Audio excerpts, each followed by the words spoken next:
Good morning, students. Today we are going to do the poem Daffodils written by William Wordsworth. Now, daffodils are flowers, they are yellow colored flowers. And this daffodils is the poem which William Wordsworth had written from a real life experience. He had actually seen beautiful daffodils and he loved it so much that he decided to write a poem on it. Now, William Wordsworth is perhaps the greatest of the Romantic poets. He was a great lover of nature, and as I told you, this poem was inspired by a real life experience. Once, when he was walking with his sister, he came upon a sight of a belt of daffodils. This was beside a lake. And with the wind blowing over the flowers looked beautiful. They looked as if they were dancing because of the wind. Now, this sight of this vast expanse of yellow flowers inspired William Wordsworth to write this remarkable poem.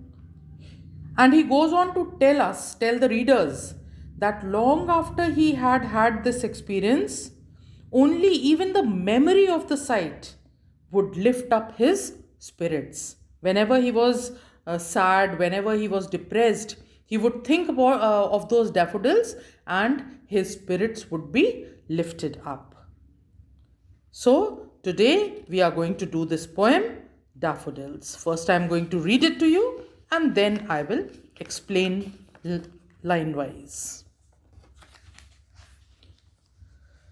Daffodils by William Wordsworth. Now, although over here it is given, I wandered lonely as a cloud, it is given as the title of the poem, but no, the title is Daffodils by William Wordsworth. In your book, you will get it by that title. I wandered lonely as a cloud that floats on high o'er vales and hills, when all at once I saw a crowd, a host of golden daffodils. Beside the lake, beneath the trees, fluttering and dancing in the breeze. Continuous as the stars that shine and twinkle on the Milky Way. They stretched in never ending line along the margin of a bay. 10,000 saw I at a glance, tossing their heads in sprightly dance. The waves beside them danced, but they outdid the sparkling waves in glee. A poet could not but be gay in such a jocund company. I gazed and gazed, but little thought what wealth the show to me had brought. For oft, when on my couch I lie, in vacant or in pensive mood, they flash upon that inward eye, which is the bliss of solitude. And then my heart with pleasure fills and dances with the daffodils. So, this is the poem, as I told you, written by William Wordsworth, who was a romantic poet. And the romantic poets that was in the era of 1790 to 1830. These poets thought of returning to nature. Why? Because they thought nature has the power in it not only to make the people get away from the mechanical lives, from the humdrum of mechanical lives of the city, but also it has the capability to lift the spirits of the people. When they are sad, it will lift up the spirits, like it did for William Wordsworth. So, whenever they are unhappy, nature is going to bring happiness to them. And that is what happened with William Shakespeare also. Whenever he was sad, whenever he was dejected, depressed, he used to think of those daffodils which he had once witnessed, the daffodils near the river, near the lake, and they looked as if they were dancing because of the breeze. That memory only brought happiness to the poet William Wordsworth. So nature has that much of, you can say, power to bring happiness to people. So now this is a lyric poet, and it deals with poet's feelings, state of mind, and also perceptions. So now I'm going to explain the poem to you.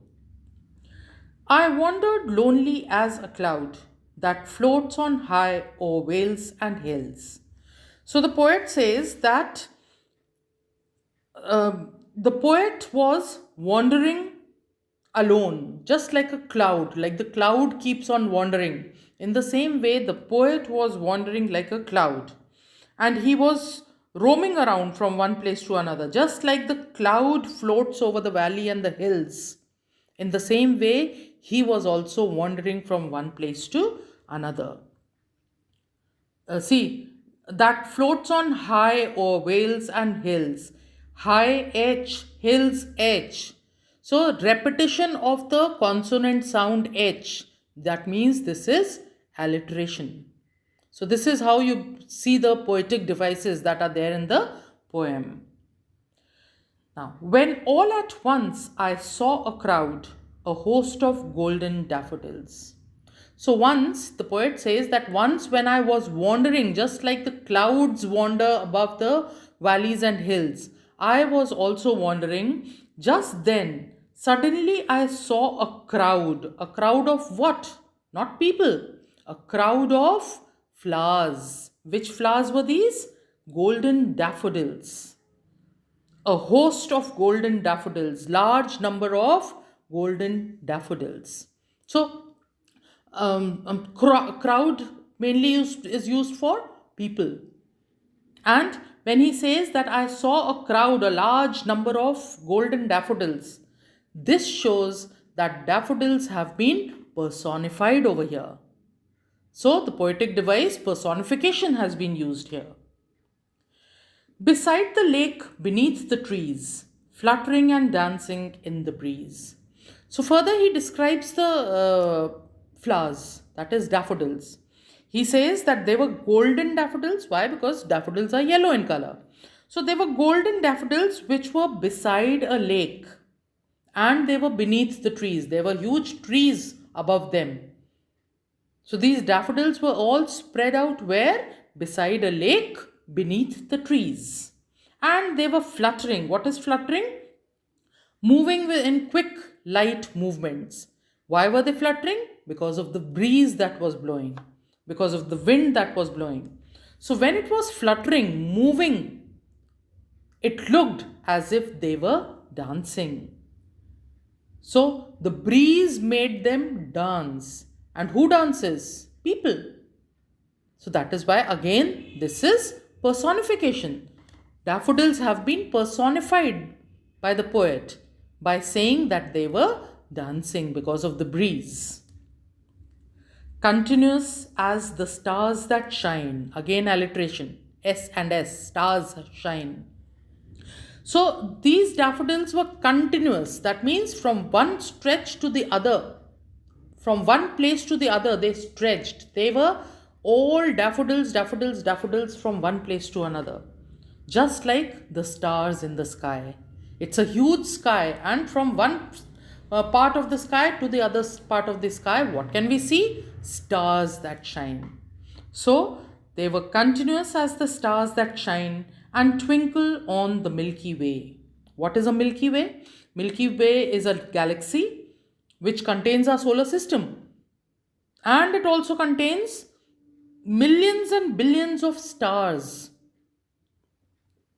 So just like the stars shine in the and they twinkle in the Milky Way, in the same way, near the lake, under the trees, these were a stretch of daffodils which were dancing happily. They stretched in never ending line along the margin of a bay. What is a bay? Bay is a water body connected to an ocean. It is formed by indentation of the shoreline. So, near the bay, in the margin of the bay, from one end of the bay to the other end of the land, the whole thing was covered with daffodils, these beautiful golden flowers. So it was like a never ending line. 10,000 saw I at a glance, tossing their heads in sprightly dance. Now, the poet says that when I looked at the daffodils, it looked as if there were 10,000 daffodils together. So, this is what hyperbole.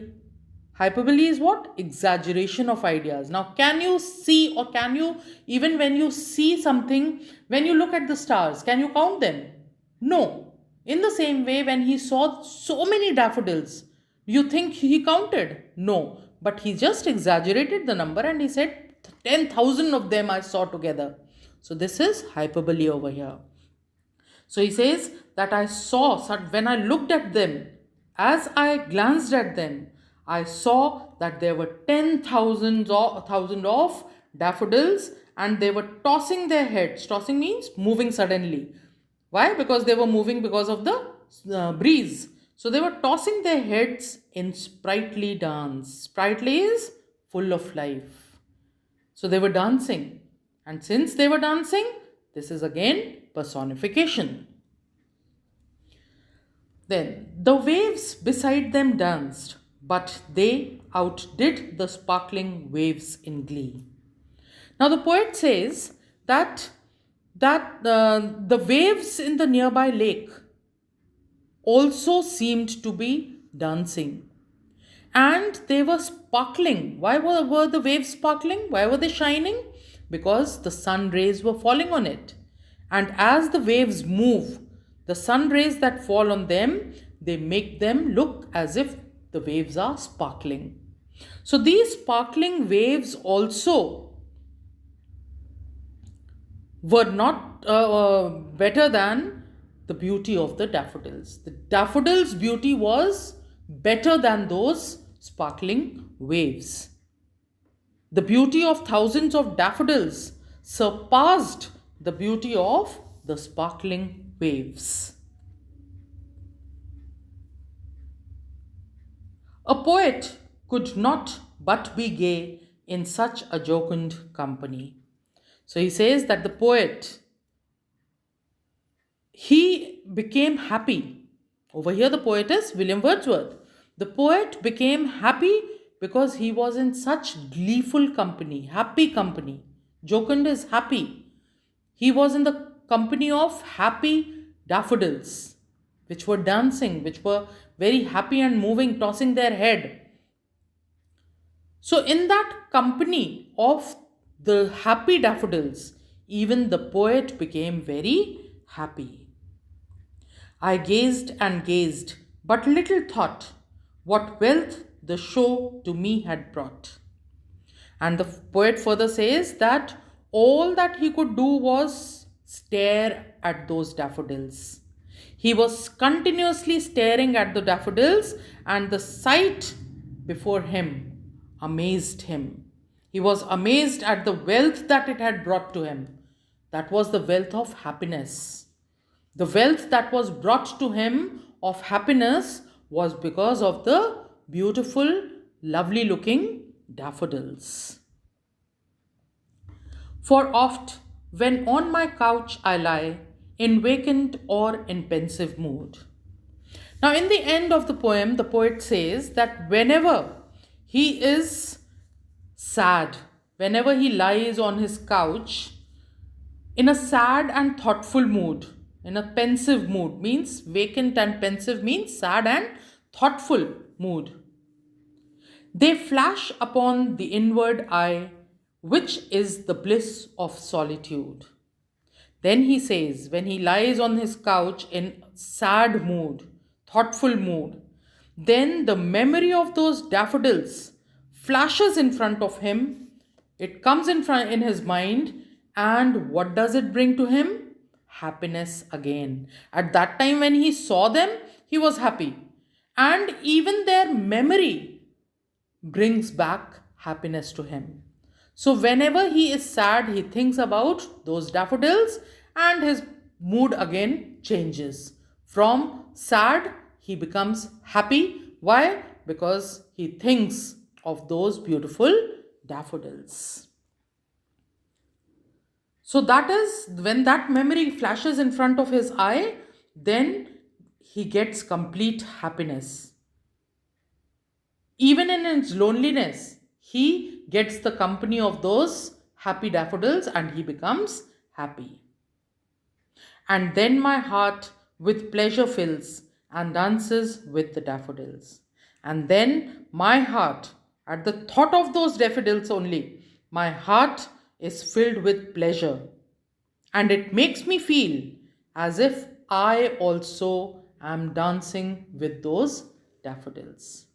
I become so happy that it seems as if I am also dancing with the happiness of the daffodils. Like the daffodils are dancing, in the same way, I also start dancing.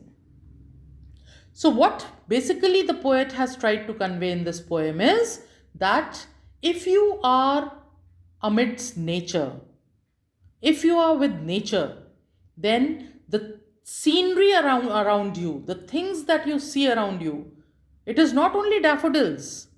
Yes, the poet has written about daffodils, but there are so many other things in nature that will make you happy.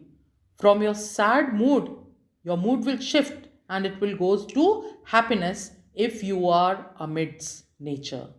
So, nature has that power of making you happy and lifting up your spirits. So, this is what is there in the poem. Now, I'll give you the meanings. You can write them down because it is very necessary.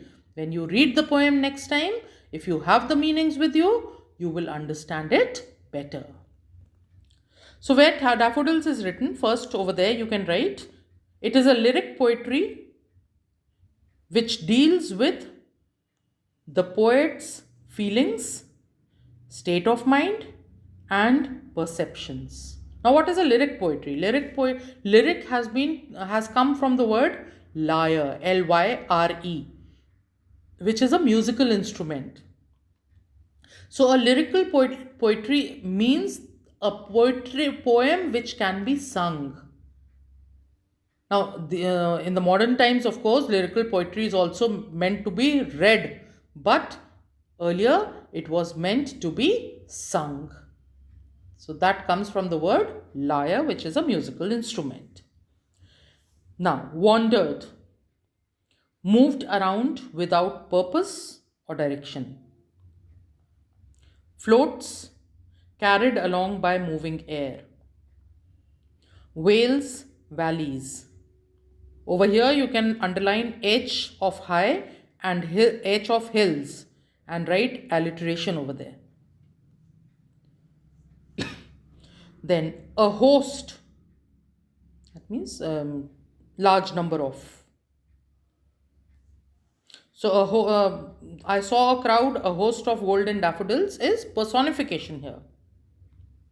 Then fluttering, moving with quick, light movements.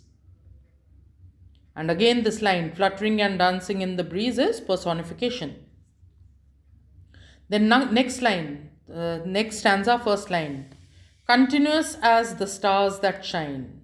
S has been repeated and S is a consonant. So again, this is alliteration. Milky Way. It is the galaxy which contains our solar system and contains billions of stars. Bay. A water body connected to an ocean formed by indentation of the seashore, of the shoreline. Then 10,000 saw I at a glance. This is hyperbole. And tossing their heads in sprightly dance, this is personification. Tossing, moving suddenly. Sprightly, full of life. Then third stanza. Outdid, surpass. Sparkling, shining. Glee, happiness, strong feeling of happiness. Gay, again happy. Jocund, cheerful and happy. Now the last stanza. Oft is often. Pensive, sad and thoughtful. Bliss, complete happiness. And solitude, loneliness. Then below you can write lyric poetry normally has love as its theme, but many poets have written lyrics on nature, happiness, grief, and loss. So normally it is written on love, lyric poetry, but this also is a lyric poetry which is on nature and happiness. Then nature influences the poet, and he forgets loneliness and becomes happy. Then again you can write romantic poets 1790 to 1830 thought of returning to nature as they thought nature has the power in it not only to make the people get away from the mechanical lives of the city, but also has the capability to lift the spirits of the people when they are unhappy. That's it. That's all in this poem today. I hope you have understood properly. It's a beautiful, lovely poem on nature, and you must have studied this when you were small, also in class, probably in class 6th, 7th, also. But now you have to understand it in a different way so that you can write questions based on it when they are asked. And another thing is that in my next session, I will give you all the details, the theme, poetic devices, etc. of this poem. That's all for today, students. Have a good day.